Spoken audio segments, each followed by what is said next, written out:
সম্মানিত উপস্থিতি, আমরা ইসলামী আন্দোলন করেছি, আমরা ছোট্ট মানুষ, অনেক বড় দায়িত্ব রব্বুল আলামিন আমাদের কাঁধে দিয়েছেন। এই দায়িত্ব পালন আমরা আসলে করতে পারি নাই। যখন আমরা বিপদে পড়েছি, আমরা যখন হতাশাগ্রস্ত হয়েছি, আপনারা তখন আমাদেরকে অভিভাবকের ভূমিকায় আমাদেরকে সান্ত্বনা দেওয়ার চেষ্টা করেছেন।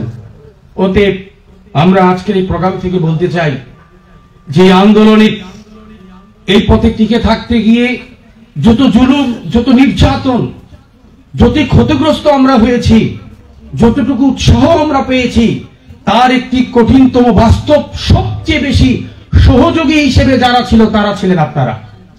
আপনাদের ভালোবাসা, আপনাদের সহযোগিতা ছাড়া আমাদের মতো এই অল্প বয়সী মানুষরা এই আন্দোলনের এত বড় দায়িত্বে টিকে থাকতে আমরা পারতাম না।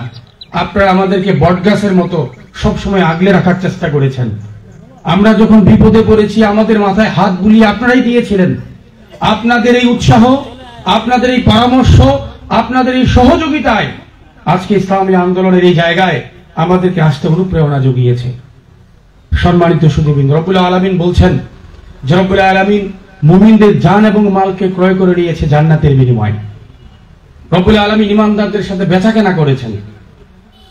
মুমিন যারা পৃথিবীতে বিশ্বাস স্থাপন করেছে, রব্বুল আলামিনের প্রতি যারা ঈমান এনেছি, কিয়ামত দিবসের প্রতি বিশ্বাস স্থাপন করেছি, রব্বুল আলামিন এই সমস্ত ঈমানদারদের সাথে জান্নাতের বিনিময়ে আর ঈমানদারদের জান এবং মালকে ক্রয় করে নিয়েছেন।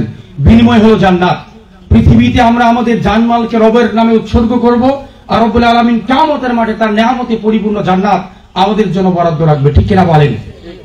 সম্মানিত উপস্থিতি, অতএব হয়তোবা ইসলামী আন্দোলন করতে গিয়ে আমরা অসংখ্য মামলা খেয়েছি। আমি আমার কথা বলি, এখানে যারা আছেন ইন্টারমিডিয়েট থেকে শুরু করে আমরা 18টা মামলার আসামি, বাড়িতে ঘুমাইতে পারি না, হতাশা সব সময় তাড়িয়ে বেড়ায়, পিতা মাতার চোখের দিকে আমরা তাকাতে পারি না। বিশেষ করে যখন এই জালিমের নির্যাতনটা বেড়ে গিয়েছিল, আল্লাহর কসম করে বলছি, আমি আমার আব্বার দিকে চোখে চোখ রেখে দীর্ঘদিন কথা বলি নাই।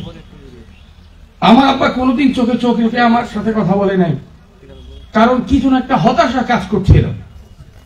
সম্মানিত উপস্থিতি, এই জুলুম আর নির্যাতনকে পেরিয়ে শুধু মাঝে মাঝে আমি সান্ত্বনা দিতাম আর বলতাম, অবশ্যই জালিমের জুলুম যখন বেড়েছে, আমরা বিশ্বাস করি জালিমের পতন নিশ্চিত হয়ে এই জমিনটা আবার কোরআন প্রেমীদের জন্য উন্মুক্ত হবে ইনশাআল্লাহ। আল্লাহ আমাদের পক্ষে কবুল করেছেন।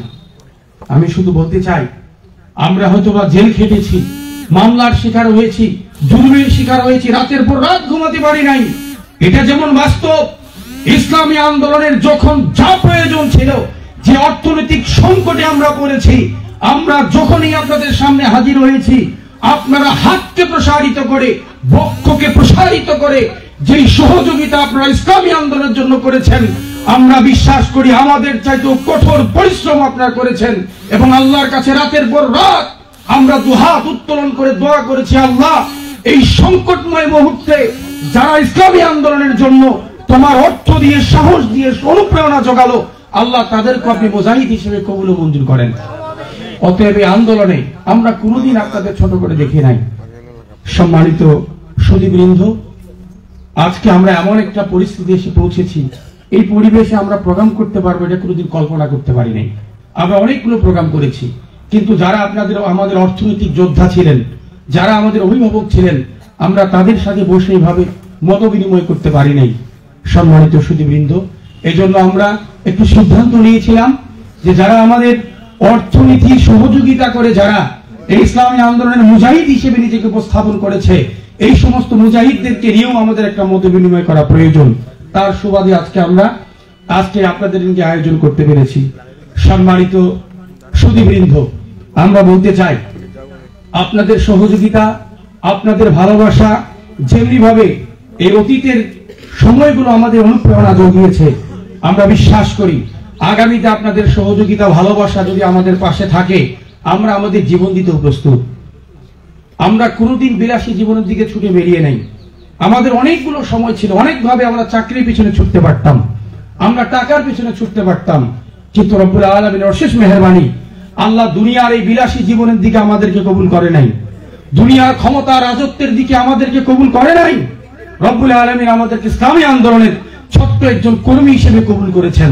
অতএব আগামী দিনে যদি এই বাংলার জমিন ইসলাম প্রতিষ্ঠা করবার জন্য রক্তের প্রয়োজন হয়, আমরা এই যুবক সমাজ কথা দিচ্ছি, আমরা আমাদের বুকের তাজা খুনকে ঢেলে দিয়ে আগামীর বাংলাদেশে কোরআনের রাজ কায়েম করবার জন্য আমরা প্রস্তুত আছি ইনশাআল্লাহ। এজন্য আপনাদের সহযোগিতা আমাদের প্রয়োজন। আপনারা সহযোগিতা করতে রাজি আছেন তো? আপনারা আমাদের জন্য ভালোবাসার জন্য দুহাত প্রসারিত করে একটু বুকে আমাদের ঠাঁই দিবেন। আমরা আর কিছু চাই না ইনশাআল্লাহ।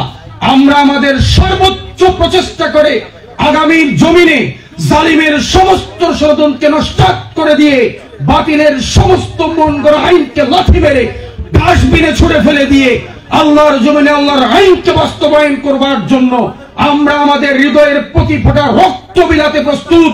শুধু আপনাদের ভালোবাসা আর সহযোগিতাই আমাদের কাম্য। আপনাদের ভালোবাসা সহযোগিতা কামনা করেই আমি আমার সংক্ষিপ্ত কথা শেষ করছি। রব্বুল আলামিন আজকের আয়োজনকে কবুল করুক। আজকের যারা আপনারা অসংখ্য ব্যস্ততার মধ্যে এখানে এসে উপস্থিত হয়েছেন, রব্বুল আলামিন তাদেরকেও কবুল করুক। সকলে বলি আমিন। আসসালামু আলাইকুম রহমতুল্লাহি ওয়া বারাকাতুহু।